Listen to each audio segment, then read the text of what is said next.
dans la capitale italienne. À présent, notre rubrique Conso Tendance, vous êtes sûrement en train de réfléchir à la destination de vos vacances. Selon une étude, les Français devraient être plus nombreux à partir cet été. 2,2 millions de partants supplémentaires en un an, après un cru 2016 plutôt médiocre. Nous avons fait escale au Salon mondial du tourisme. Un reportage d'Agnès Giraud-Carlier et Marc Félix. La France, un des pays les plus visités au monde, et avant tout par ses habitants. Ce matin sur la Seine, les touristes étrangers n'étaient pas les plus nombreux. Alors on vient d'Angers, Des Ardennes, du Havre. Cette année, 75% des Français prévoient de partir dans l'Hexagone. Une tendance très nette au Salon du tourisme. La famille Moine y prépare ses vacances d'été.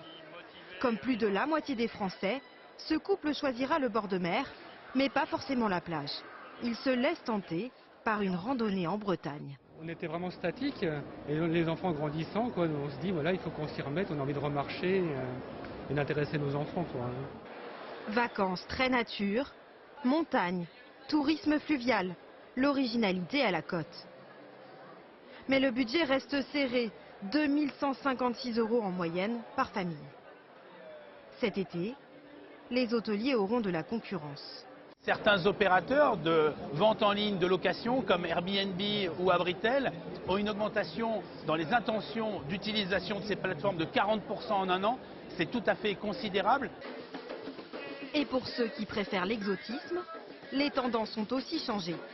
Une destination en vogue cette année, Cuba. Un Français, quand il part à l'étranger, il aime bien visiter, il aime bien la culture et après la plage. Donc Cuba a tout pour plaire de ce côté-là, c'est une destination très complète. Au total, près de 2 Français sur 3 prévoiraient de partir en vacances en 2017.